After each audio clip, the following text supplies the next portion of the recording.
Tonight, Finn Balor has some words for Johnny Gargano.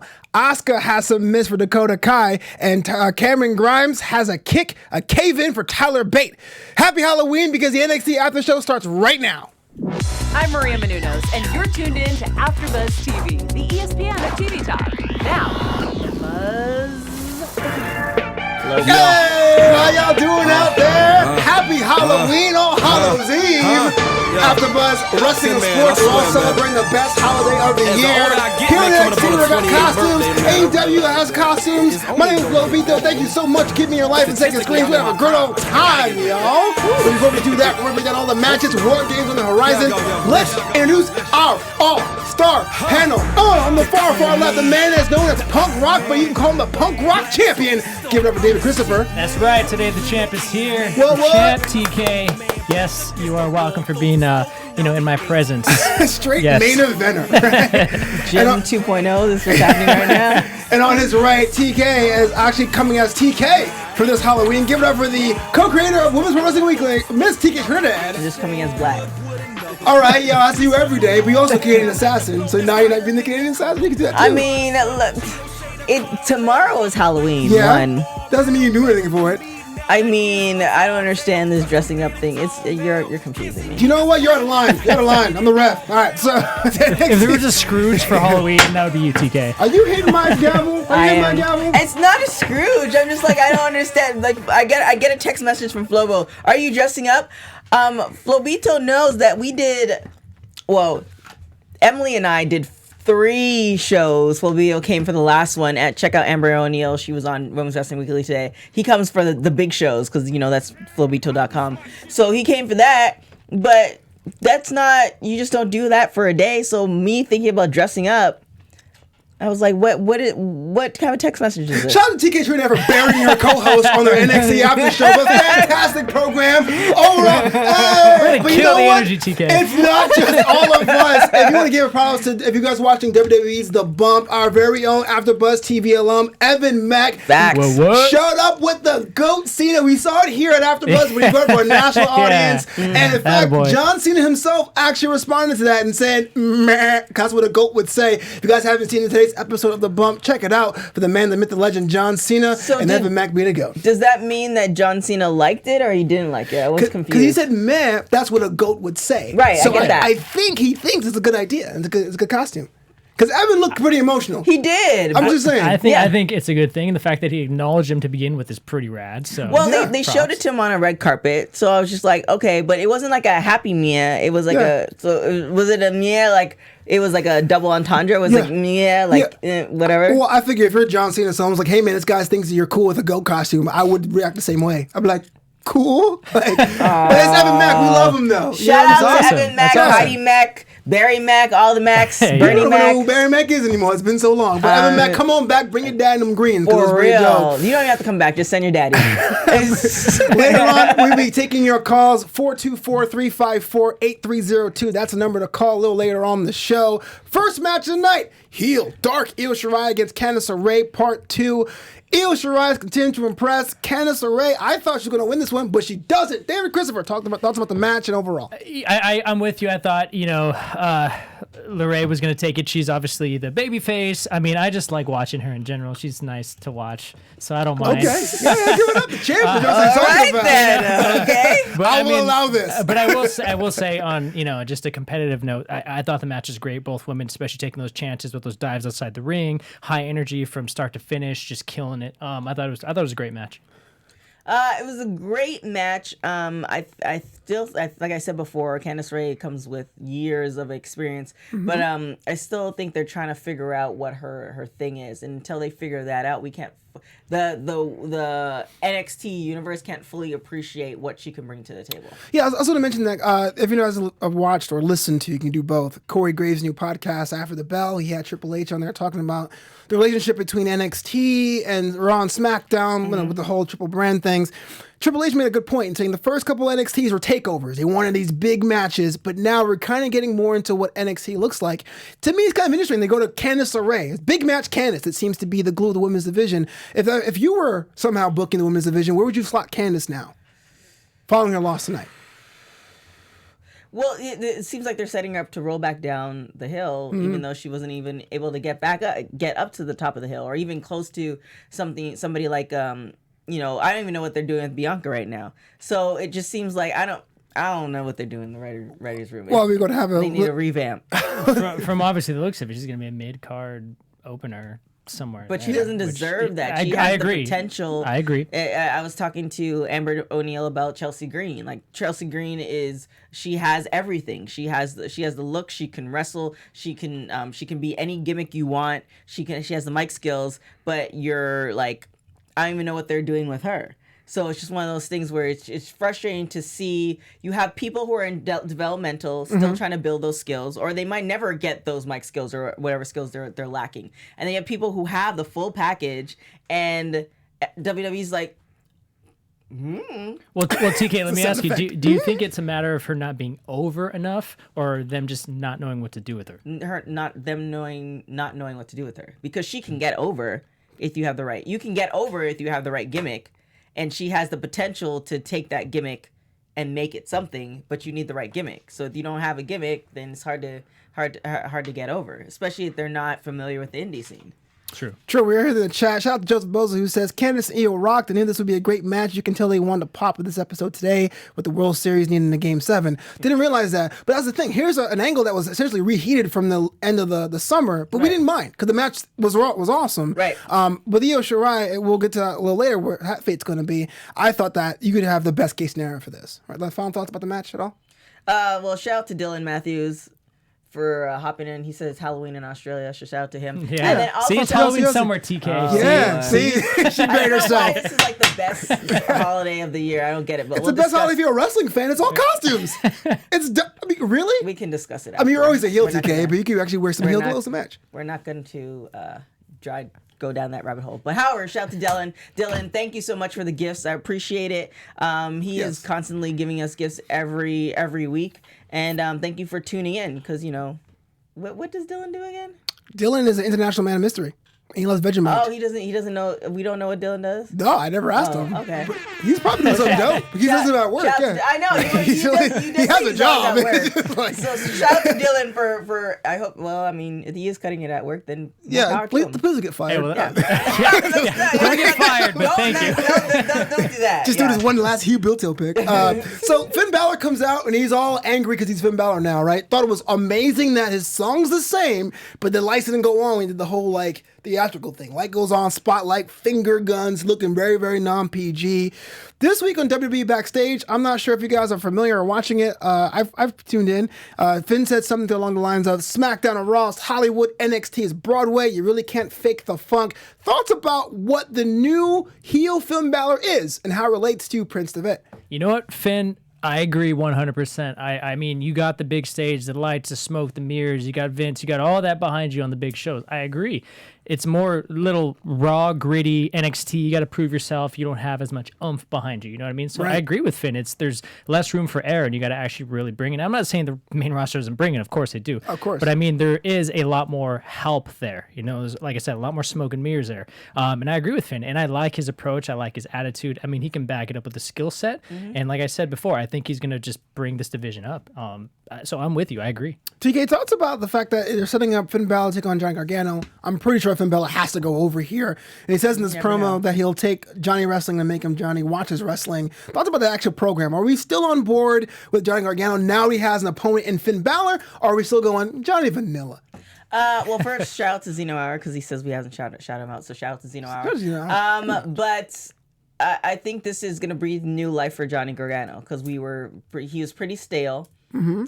So definitely him and Finn is that's gonna do something. But again, Johnny Gargano's had so many chances and he has reached the mountaintop. Yeah. The thing now is and maybe I will go and listen to that podcast. The thing now is the goal the same, meaning that NXT is not necessarily developmental per se, but is the goal to move from NXT to Raw or SmackDown, or are they all on the same level and they're interchangeable? Like, is that if that's the goal? Yeah. Then it's going to make sense, and that brand for Johnny, which is NXT, makes sense for him to stay there. Right. It's not addressed in story, but again, going by the Triple H interview on Corey Graves' podcast, he's saying that the days of it being a line is pretty much done. It's pretty flat. Okay. You really can't like take people like they used to because it takes time to like move storylines with them.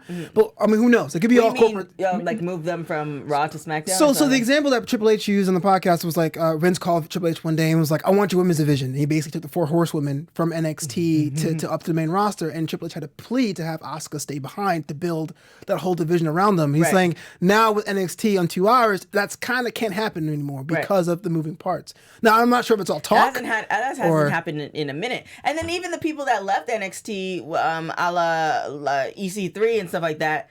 Yeah. Or even, Ricochet is having a decent run. Ricochet's killing it, man. It's just like a lot of people, they move to the main roster and we haven't seen them again. Sure. They're in the purgatory. But it does pose a good question. And then, but I mean, too, as you see, you still, which I think a good way around it, as we're seeing like with the Kabuki Warriors today, Finn coming back. I mean, so bringing those stars down and kind of trading them in and out, I mean, that's almost a win-win without having to necessarily bring them all up. Right. Or, like you said, lose your talent. Yeah, true. And there's also like NXT UK and all like the rumored territories too, also in the mix as far as like you can be a talent in a WWE system and not be stale in place. You can find her some move and have new opponents. But that's the thing, I think, in that particular case, now because NXT is on TV, it should be easier for them to move into other, like to SmackDown or Raw if they're all linear, right? So you bring NXT UK into the NXT universe, right? So now they're all on TV platforms. So you can move somebody like a Candice Ray and have her show up on SmackDown, or Candice and Bayley are really good friends. You can move and create that storyline and then weave it throughout. But the problem is storyline, and the problem is actually creating that narrative. And sometimes with some wrestlers, WWE doesn't do the long game with some wrestlers. Some wrestlers, they do the long game and it makes sense. Other wrestlers are just like, we don't. That's true. Shout out to the chat. Charlene asked, "Is Punk Rock Christopher dressed as Finn Balor?" I was like, "Yeah, I can see that." I thought about that. I did. So I mean, yeah, I'll go for it. Yes. So wait. Yes. So Flobo requested us to dress up. I asked. I didn't say you have to be. And humbug TK. Yeah. Am I a humbug? Yes, you are a humbug. Absolutely a humbug. Because you laughed at me in the chat and you said, "Why would I do that? That's stupid." Am I really a humbug? Whereas you dressed up like yourself and you just brought a belt? Yes. I mean that. But I made some effort, right? Yeah, exactly. Oh, okay. And the chat somehow trying to figure out what Dylan Matthew does for a living. Thanks a lot, TK. Hospital industry is kind of vague, but that's. He's saving people's lives after he creates our gifts. Yeah, exactly. Like, can I get a little help here? No, I gotta do this first. Moving on. Shane Thorne against Bronson Reed. Now, this is a match that surprised the heck out of me because the last couple of times we saw Bronson Reed, the former Jonah Rock, he was on the losing end of things. And it seemed like Shane Thorne was having NXT built around him, being the guy to take out this new talent. But Bronson Reed wins his match. What a disgusting splash. Like, he killed him. But the crowd seems to be into him. Thoughts about Bronson Reed and his upside and how he could be a future player in NXT brand? I just want to say they felt that splash on the other side of the world. Oh, yeah. That was gnarly. That's and like then first off, that giant push off the top was already just, that's going to hurt. And then having this, how much does he weigh again? Just coming down a lot. He's like a giant lima bean. He's just big. That's not fun. No, I mean, I thought, again, especially a guy his size, the athleticism, I mean, the match, brutes, just big strength. It was fun to watch, I will say that. And, this one thing I want to say as we're going forward, too, is I feel these matches are getting a lot more exciting. Yeah. They're finding that groove to where they're keeping that momentum. It's consistent. And it just, I personally believe just everything is starting to just be a little more exciting now. Oh, absolutely. So, TK, question for you. We're seeing this now with the trend away from big guys who are just booked because they're big, right? Braun Strowman, Keithley, Bronson Reed. These are massive dudes, but they can go. Right. Do you think there's a place for that now in the way that most wrestlers now seem to be going smaller for big guys to have a place on the card? Or is that still kind of like a bygone era? We're trying to remix it like a Bruno Mars album. 24 karat. 24 karat.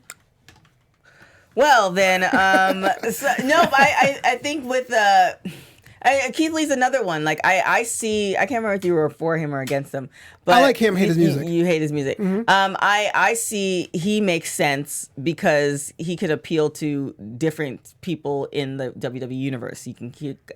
He's like big and cuddly, so women feel safe around him. He's a friendly guy, so dudes are like, oh, he's cool, and he looks nice.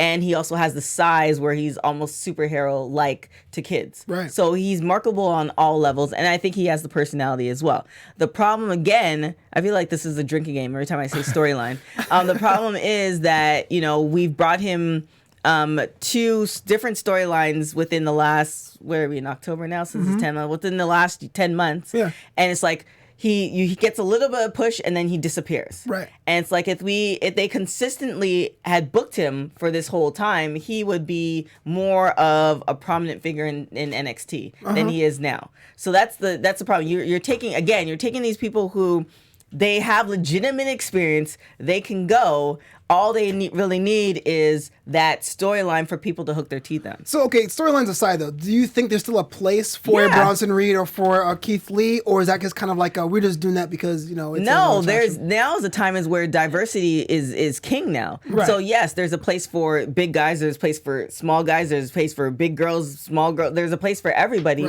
because now you can see the big guy or the big kid could see themselves in a Keithley. The small girl can and vice versa. Yeah. Now diversity is key. The problem is we also need diversity in the writers' room. Well, sorry. Yeah, no, I was just gonna say. I agree with you, TK. I think especially. This is a sport or entertainment that was built on the big guy, right? You talk about these brutes. Right. So I think regardless, there's always going to be a place for that, even with the new guys, even guys, that are the 205s that are, just cruiserweight. I think that's an added element. And I think it's that time, as you see, just the evolution of the athlete in general, the high flying, calisthenics, all that stuff. Yes, that's great, but you're always going to want, and we always say this, but the David Goliath, that story never gets old, yeah, right? Absolutely. The Rocky, the underdog.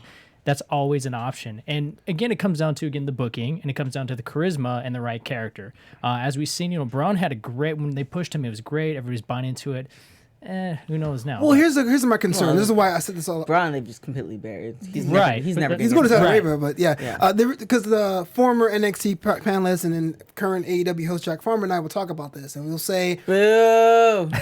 we talk about To Jack. But I just want to say, that at least from the last time I checked, I could be wrong right now. Not that there's any competition at our AfterBuzz shows, but I think we got better views this week. I just want to say. Oh my gosh, wasn't it war? I like you now. I just want to say, yeah, so. Am I the only person putting people over today? What is going on? Bringing the heat. But, hey, Jack, I love you, man. Nothing personal. I but- mean, it's personal. The question I had before we got to the whole Wednesday Night War thing was the funkasaurusing of bigger guys. Having someone who like Tyrus, who looked like somebody was huge and menacing, and then he's out there dancing with Cameron and Naomi. Funkus, oh no, Right. no. Is that something that we have to worry about with people of certain size with this kind of new entertainment, or is I just? Well, I mean, they don't have to stay in this. And then, like I said, this is the good thing. Like every big guy doesn't have to be menacing. Sure. The big guy could be a Keithley, where yes, he's menacing to a few. That the key people or the people that are in front of him who are gonna get their ass handed to him. Right. But everybody else, he's safe. And that's possible. That's real world stuff. So yes, you can have the one guy who's completely menacing. But even with Braun Strowman, when his tag team partner was that kid, Nicholas. Nicholas wasn't afraid. Like he wasn't afraid of Braun Strowman to the point where he didn't want to be standing beside him. Yeah. So it's just like like he has school the next day. well, yes. I really like that storyline too, by the way. So it's just kind of like and Braun tag. You know what I'm saying? It's just, it was believable. It was endearing. If we thought Braun was a complete menacing, then that storyline wouldn't have worked. Right, and to your point, TK, we've seen in the past when you have. Well, take Mark Henry, for instance. He was a menacing guy in the beginning. Then he went to sexual chocolate. Right? Yeah. So, and then you have Rikishi, which he's doing his dance, his funk. He's fun, but he's a big monster as well. So, Sure. I mean, it just depends on the charisma and the booking. All good points all around. But before we move on, David Christopher, can you tell the world how they listen to this AfterBuzz show and other AfterBuzz shows? Yes, so please, wherever you like to get your podcast, wherever you tune in, whether it's iTunes, Spotify, YouTube, make sure that you give us those thumbs up, give us those likes. Make sure you leave us some comments because we like to talk to you guys. We want to know what you're thinking. We want to know how we're doing. We want to know if we should keep TK around or not. The audacity of the fact that David thought he could make that sentence was hilarious. Hey, keep tuning in, guys. 'Cause Below the belt. no, it's all jokes, all Will you jokes. be back next week, David? Yeah, we'll find out. Is everyone? Oh my gosh. Go ahead. But yes, guys, well, thank you so much. Obviously, we can't do this without you guys. We love doing it. Thank you for tuning in. Just show us some love. Give us likes, comments, thumbs up. Yeah. Take her there. Thank you. Speaking of people I lost a beating up train of thought. everybody, let's talk about the next match here. The women's tag team titles were on the line. This is what the Boston Hug Connection wanted to do, but Asuka and Kairi Sane brought the belts to NXT to take on Dakota Kai and Tegan Nox. Team kick. Fantastic match. Kind of long. Didn't hate it, but it was kind of long. With Kairi Sane and Asuka going over. But what happened afterwards was the entire women's locker room emptying out, with William Regal being so flustered, saying, Wargames. David Christopher, walk me through this. Thoughts about the match, thoughts about the aftermath, and all that. First off, I don't know if I like the action more in the match or after the match for that crazy chaos. This pretty much went the way I thought it would be. It's, you got the Kabuki Warriors coming down, the veterans are going to come down. I mean, if anybody thought they're going to be dropping the titles, then you're lying to yourself. You know what I mean? Come on, that's not going to happen. Yeah. Two, the match it was very dominated, I think, early on by the Kabuki Warriors. They took control as expected. Later on, you got that story again where, the big battle, they're getting beat up. Then they make their stride back, rally back. You see, Nox and Kai coming back. That whole thing's great. It got very, very, very fun to watch towards the end, I believe. I think for me, I guess personally, because I felt like it was going to kind of be more dominant to the Kabuki Warriors, I wasn't that thrilled by it until we saw later on, striking back, of course. The ending was, obviously, we knew that was going to happen. It was fun. But again, I think the overall craziness that happened at the end of the match, that's what obviously took my attention. And I think the crowd knew that was coming too when they were yelling Wargames. You know what I mean? So I think it was something that we needed for that, and it was kind of predictable. Before we get to the Wargames thing, I'm going to ask you, TK, as a resident women's wrestling expert, you have Team Kick, Tegan Nox and Dakota Kai. We talked about this last week. 3 knee braces between them. Kairi and Asuka saying work the leg. Are you worried as much as I am that anyone they're going to have a match with will call that into the storytelling of their matches? Always going for the leg or always trying to work the leg to wear them down? Or is that something I'm just being too nitty-gritty about? Probably. Okay. Because in MMA, that's what they do. Sure. If somebody's coming back from an injury, that's the first thing that they're going to go for. So it makes sense. It's visually, them having the knee braces, not so much, but with its protection and obviously beyond the entertainment part, it's keeping your person, okay. So, that works. I think in countering to what Triple H said on that podcast, if the Kabuki Warriors drop the belt, now you can have Team Kick go to different brands and take challengers on. Sure. So now this is how you have the brand crossing. I do like the ending, how they did have the first female Wargames, because we need that. Sure. Yes. But that would have been another angle of maybe not. Well, yeah, both of them as far as character development, they're there. Right. So even showing up on SmackDown, which SmackDown does need ratings, showing up on SmackDown and challenging somebody, or even bringing the match to SmackDown. Right. Meaning that, Kabuki Warriors win the belt back again, even though I'm not a fan of, back and forth, but once in a while is not too bad. Them winning it back again, like, it was really lucky. That would have worked, because now people are wondering, well, who are these two girls? How did they manage to win the belt? And now I feel like the need to check into NXT, or at least DVR it and watch it once in a while. Right. Do you think it holds more value having the Kabuki Warriors come down to NXT and have that feud happen, or having Kai and Nox go up to, say, SmackDown or Raw? They should do both. This shouldn't be a one-off. Yeah. They should either we see them again on the main roster, and you do the match again, but now it doesn't really make any sense because we already beat you. Right. So unless they do a best 2 out of 3. Right. And that works too. But we should definitely see the crossover of selective individuals from NXT into Raw and SmackDown, even though we've already had the draft. I mean, come on, that's only gonna last. I personally am a fan of having the champions get the hall pass to go to all brands and just the champions, but it's a bad thing. Right. Well, I think too, now we finally declared who's the heel and who's the face, where, as we saw, Bianca's obviously a heel, and now we know Ripley's a face. Right. So here's what I have. So I had Rhea Ripley showing up, Io Shirai beating on Ripley, Bianca Belair beats up on Ripley, Candice Ray beating up on Shirai, absolute bedlam. In the ring, we had Team Kick, Candice Ray, and Rhea Ripley, and outside was Shayna Baszler, the rest of the horsewomen, Bianca Belair, and Io Shirai. That's 4 against 5. William Regal said, War Games. The rosters have been finalized, but it just been announced during the show by Kathy Kelly. Kathy Kelly, that it was going to be Team Ripley versus Team Baszler. So I'm not sure it's going to be 4-4 or 5-on-5. What about NXT UK?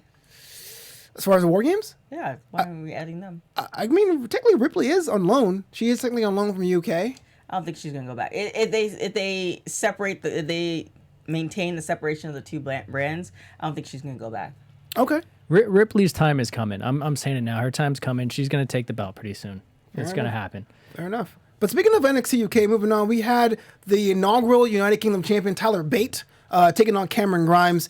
Now, Tyler Bate, I like the guy. He's only 22 years old. Tremendous upside. I don't know if you guys agree or not, but that matchup against Walter this year at Cardiff TakeOver was the best I've seen all year. The crowd instantly seemed to be into him. So I know on this show we talked about, well, are people watching NXT Classic and NXT UK? Right. Tyler Bate looks like he's the kind of guy who could be a crossover talent. Is he more of a gateway to British strong style wrestling than Pete Dunne? Well, you have to remember too, the NXT universe, they're a little bit more versed on, I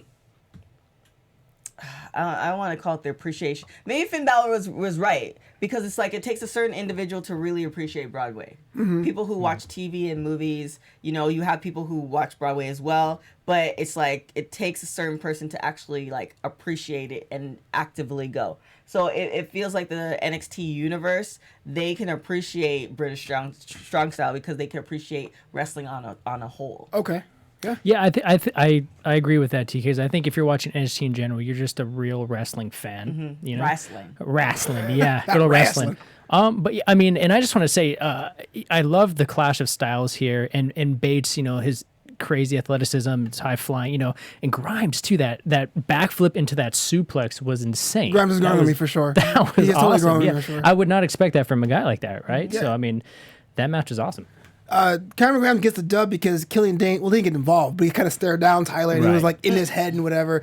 Yeah, Killian Dane. He's the kind of guy who's been knocking around for a while. Looks like he's going to have his program with Tyler Bate. Are we now on board with Killian, or are we still not sold on the guy? I'm still not sold on the guy. I don't know. I mean, we'll see what happens. We knew that was going to happen with Dunn, right? We're sitting here, we're like, okay, so when's Sounds this going to like, unfold? Yeah, like he just broke his fingers and that was it. Kept on moving.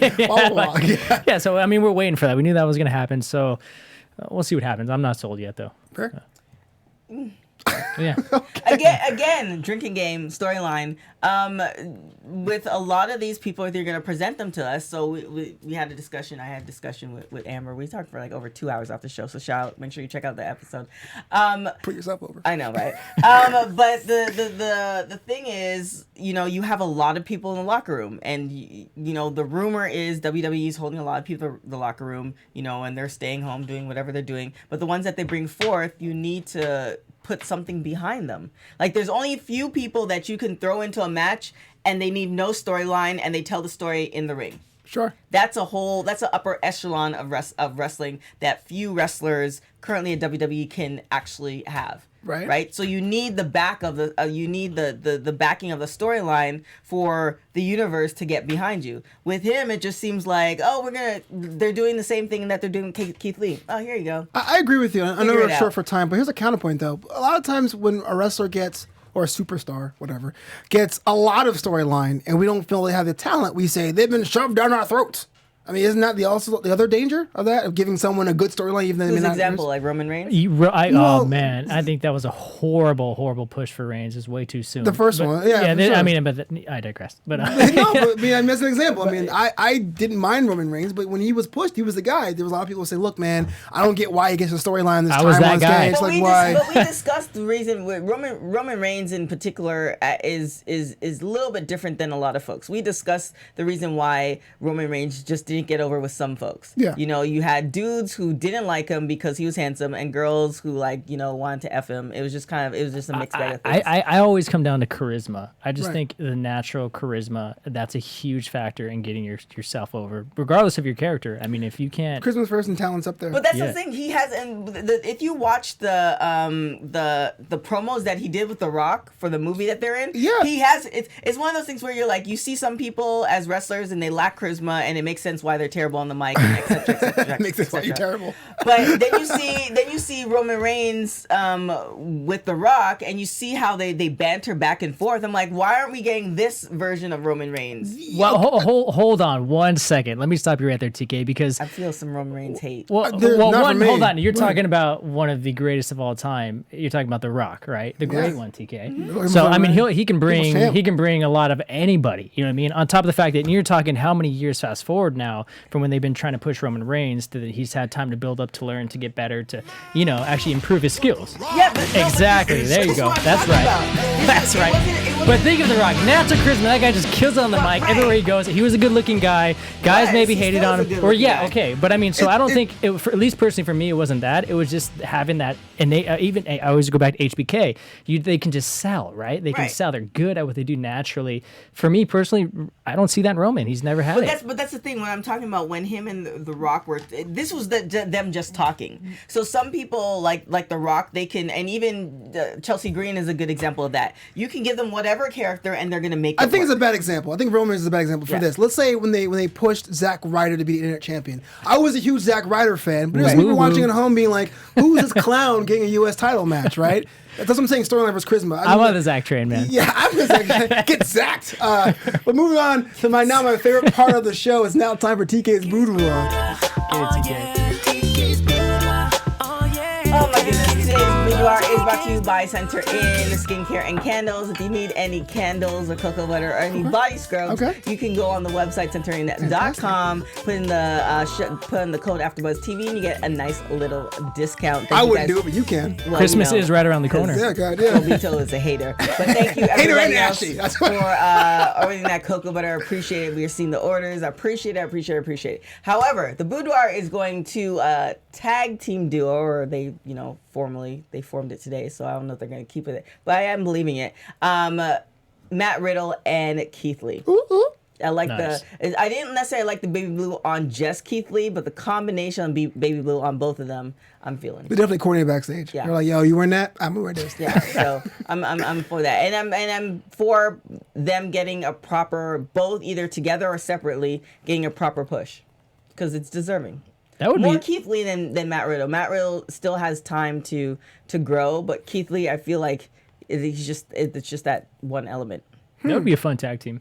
Yeah, that was pretty dope. I want to see him tag some more, but moving on. Now it's time for Flobito's Boo Thing of the Week. Flobito's Boo Thing of the Week. Flobito's Boo Thing of the Week is not sponsored by Center In Cosmetics. I wonder why. Don't put in a promo code. Get 30%. I wonder why. I want to give it sponsors. Yeah, okay, that's fine. I keep talking over my segment, man. Shout out to Candice Ray. Like I said, big match, Candice. Whenever you need a dope women's match, she's become the reliable one. I know a lot of times people who are reliable get kind of overlooked here, but I really think Candice Ray has a bunch of upside. If you haven't seen her matches in the past in the independent scene, she can go hard. I mean, Johan Pena, shout out to him, showed me a lot of her back catalog, and I'm just a huge fan of Candice Ray, so that's why she is my Boo Thing of the Week. Boo Thing of the Week. I approve that message, Flo. Thank you so much. Our main event tonight, Kyle O'Reilly, Bobby Fish, the Undisputed Era taking on Keithley and Matt Riddle. We talked about... Noon Mountain on the live chat says, Boo Thing of the Week, ? Exactly. The match itself it must be a new viewer. Yeah, exactly. My Boo Thing actually has a purpose. So this match was amazing. I would like to see Matt Riddle and Keithley tag again in the future, but it always seemed like these guys are just two different planets with two different tracks. Thoughts about the match? I'll start with you, David, about them working together and the way it ended. Again, like I think we're gonna say the same thing, but Riddle is awesome. I think the guy has so much potential. I see him going down the main roster for sure. Keithley is always fun to watch. Again, hopefully he gets a good push. I mean, they kill it. Of course, we have the champions, the bad guys. You know what I mean? So, right. I think Riddle and Lee dominated the match in the beginning, which the good guys would surprisingly to me think it would go the other way, right? But and then later on, you see the champs come back. And then becomes this big schmoz or whatever. But I think overall, just a back and forth match, which you would expect, was great. I like I said, I like the pairing of Lee and Riddle. I think that was really fun to watch. Some of the spots in there were great. Just the energy they brought, it was very entertaining. Yeah.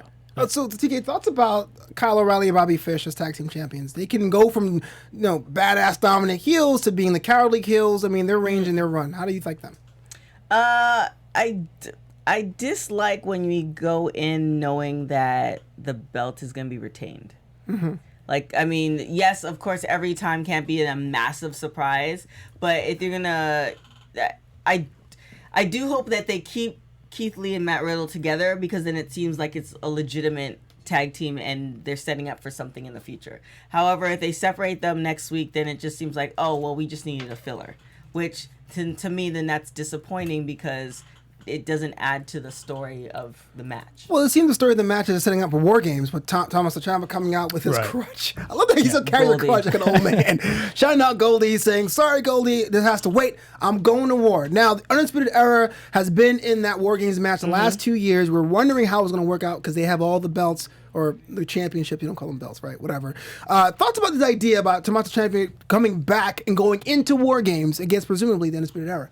Well, I mean, shout out to him for making an inanimate object part of a story. True. Like, that's Xavier with Francesca. Or the hammer like Triple H. Yeah, so, I mean, and it's not even his inanimate object anymore. So, and I believed him, like, when he said, Goldie, you'll have to wait. Like, that was so believable.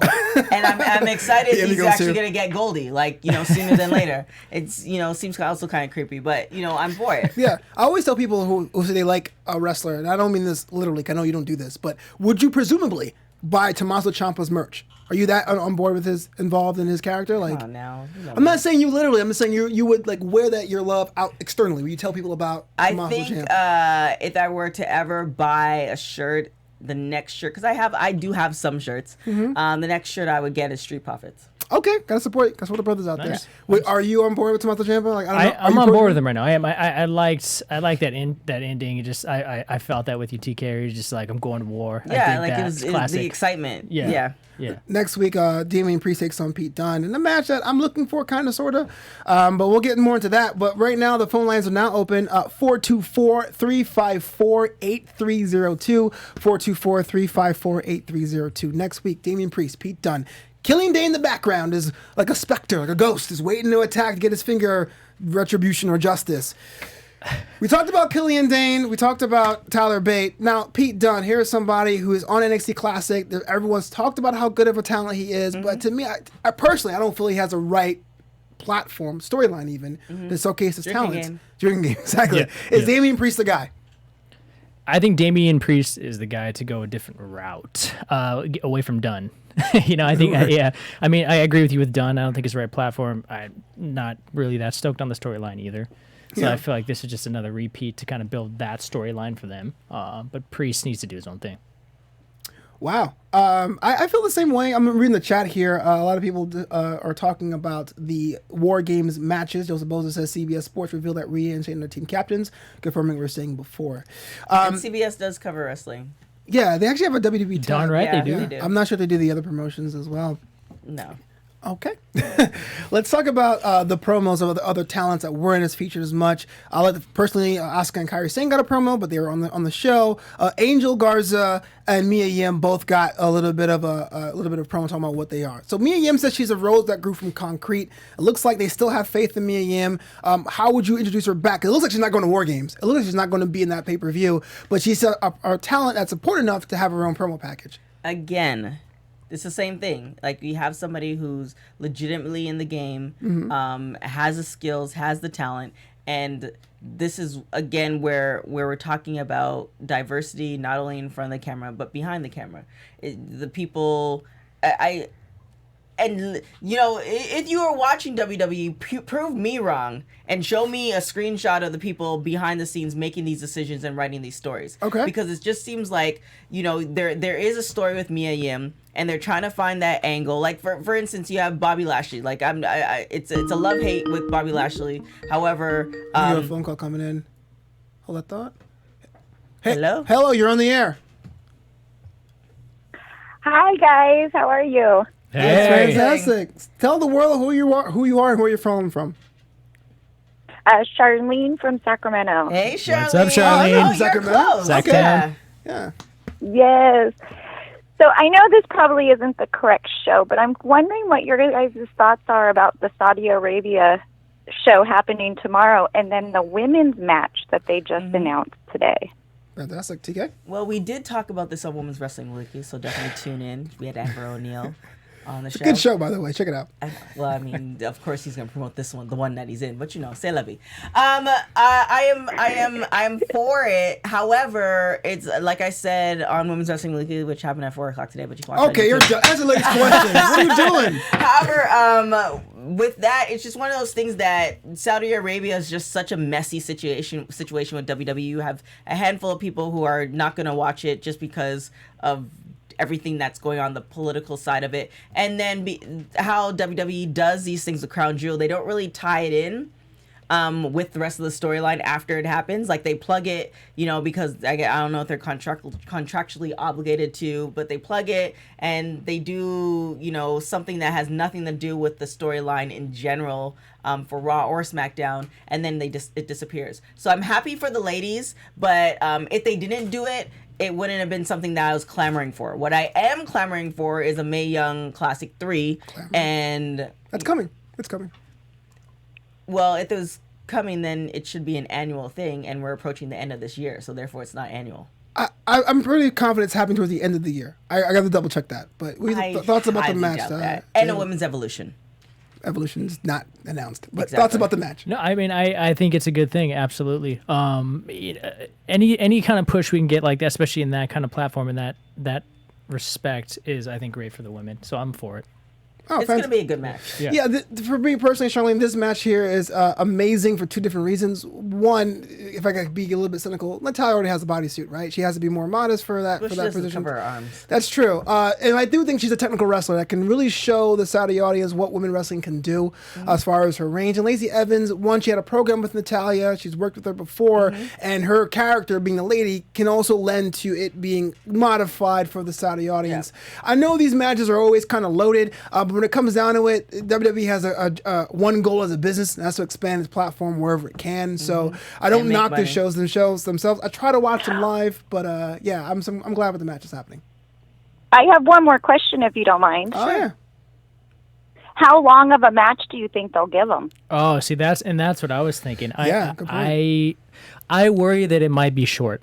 Am I short? We'll say what, 5 minutes? 6 Maybe. minutes? Okay. Well, I mean, that's fine versus a 2-minute thing. Like, I'll take 5 to 8 minutes, especially if the audience is not, because when this first happened, the whole Saudi Arabia thing, and we had Sasha Banks and Alexa Bliss over there. Was it Saudi? Did they go? They went overseas. I did in the Middle East. I'm not sure. Yeah, I they think went it was in- Wasn't that Dubai? Oh, Yes, yeah. Wasn't that the But Dubai? that was Correct. a big thing. I was at TMZ at the time, and everybody's like, "Well, they should be able to wear whatever they want." If the culture, this is, you might not agree with the culture, but this is what the culture is doing, and you are now entering into the culture. Then you have to abide by the culture. And if they're not necessary, and they're paying for this, and they're paying a hefty amount of money, and they're saying, okay, well, we don't mind seeing women's wrestling, but we only want to see it for 8 minutes, then at least they're getting that platform to showcase women's wrestling. But if they do it for 20 minutes and the audience could care less, then that's detrimental to that happening again. So in small doses might be better. Yeah. I just hope it's a it's big not step. I just hope it's not gonna be like something like it's 3 minutes. No, for sure. Right. Thanks for your call, Shalene. Appreciate it. Yes, thank you. Thank you. You guys are awesome. You guys have a great afternoon. You're awesome, Same here. dude. Thank you. It's about time we get out of here because I got a Halloween party to go to that Oh, TK's not shoot. invited Oh, to. Give it up. For those of you who want to I follow have you, to work, y'all. David, Christopher, where the world can follow you online. You can find me on Instagram at David_Christopher_official, or I'm on TikTok now, guys. I jumped on board to that thing. I don't know why. My David man. Christopher Official. The Find me champ is there. here. Yeah, champ. I can only imagine the songs. You can follow me on everything at TK Trinidad. I am unfortunately not going to Halloween party because I need to secure the bag. But it is what it is. Some of us do that and some of us do this. You can find me on everything I can at do TK both. Trinidad. That's your problem. And you can go on my website at tktrinidad.com. And don't forget to get yourself some cocoa butter at centeraimcompany.com. Really, who might cocoa butter after listening to NXT After? Okay, my name is Flobo Boyce. You can follow me on Twitter at Flobo Boyce, The hate on is Instagram real. at Flobito, and The at DJ hate is Flobito, real. and of course Flobito.com. I got some matches. I got 24/7 title match to go officiate. But until then, y'all, buzz you later. Ciao. Our founder, Keven Undergaro, and me, Maria Menounos, would like to thank you for tuning in to AfterBuzz TV. Remember, we're not just the first, we're the biggest in the world, and we're the only destination for all your favorite TV shows. Whatever you crave, we've got it. So go to AfterBuzzTV.com and check out our lineup. Buzz you later. The views expressed herein are those of the hosts only and do not necessarily reflect the views of AfterBuzz TV or its owners or principals.